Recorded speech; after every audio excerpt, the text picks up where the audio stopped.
this is my divorce story. The reason why I want to share this with you guys is because it's something that I haven't really discussed with a lot of people ever since my divorce. And I don't think people rationalize with the fact that they need to be prepared mentally when they're making these decisions. Because it was very, let me just put it this way, it was hell. It was really difficult managing everything in my life at the time of what I was going through. But I look back on it now and I'm like, I don't even know how you came through all that. And I mean, I really give myself a lot of credit because most people don't. And I do feel bad.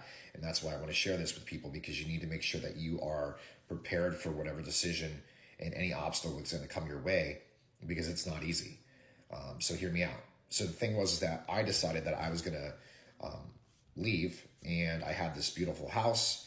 And so now I was renting in a small home. And so I was stuck with a mortgage and I was stuck with rent. In the meantime, then the, not alimony, but the spousal support at that time and child support was having to be paid. And I was self-employed. So that meant that I had to cut overhead there. I had to let go of some employees. I had to get rid of my shop that I was working out of. And I had to cut all my expenses as much as I possibly could.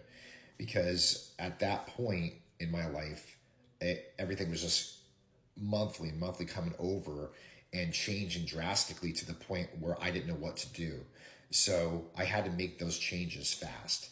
I had to dip into all my savings, my 401k, anything that I had personally saved, I had to use to keep myself afloat. I wasn't able to pay my glass vendors. I do have an auto glass business for some of you that don't know. So I was like $40,000 behind on glass bills. On top of that, my car was in the process of being repossessed because I wasn't able to make my car payment.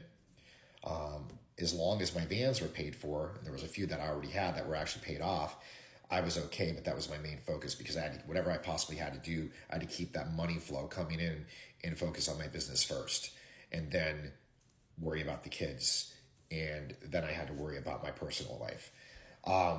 At this point, I was putting my house up for sale because my ex-wife decided to move out.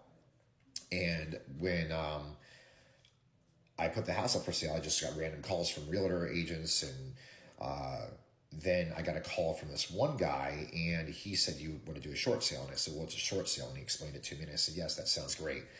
About a year and a half later, it still was not processed. It wasn't closed. At this point, I'm owing like $60-some thousand for my mortgage for my house. And he says, "Listen, I can't do this anymore. They don't want to budge. They're not willing to work with me."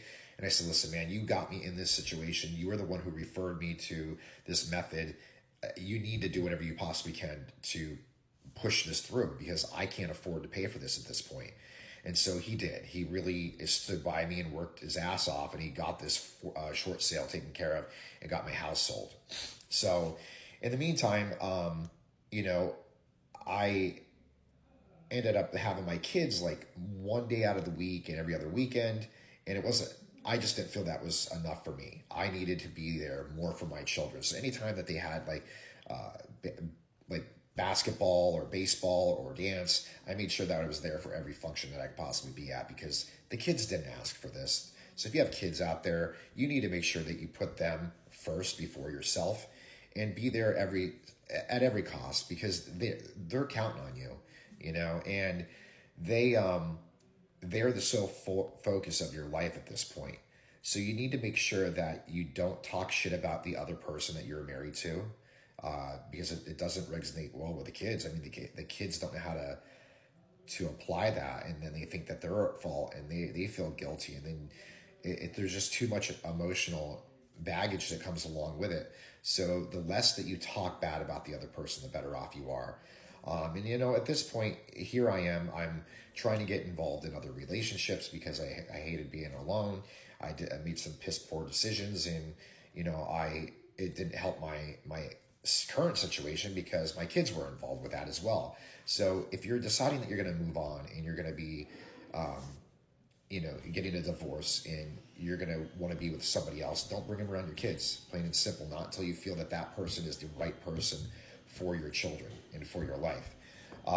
Also, at this point, I think it took about 3 years for me to get the custody that I wanted. It was just shy of 50-50. And I was happy with that because that meant that I got the kids more over, they stayed over my house more. I was able to spend more time with them during the summer.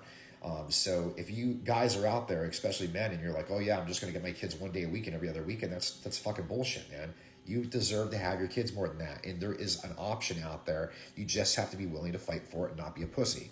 So the thing is, my kids needed me. My kids deserve to have spend time with me. So I was willing to sacrifice whatever it was in my personal life to make sure that I was going to be there for them. I owe it to them.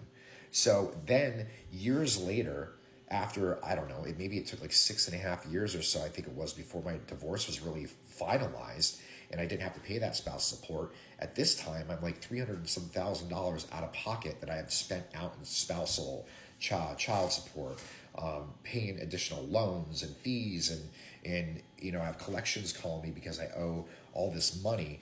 And at this point, I'm so consumed and broken, but I had to still show that I was put together and couldn't show that I was breaking down, you know. And I moved from apartment to apartment and townhouse to home, and I was moving all over the place just because I couldn't financially be settled somewhere.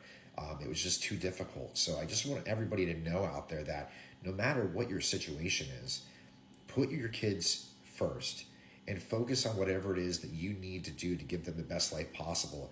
Because even if you think that you're going to move on and things are going to be great, it's not necessarily the best decision. It was the right decision for me, but think about before shutting your life off completely and restarting over. Try to make amends with whatever you possibly can, and owe that to your children.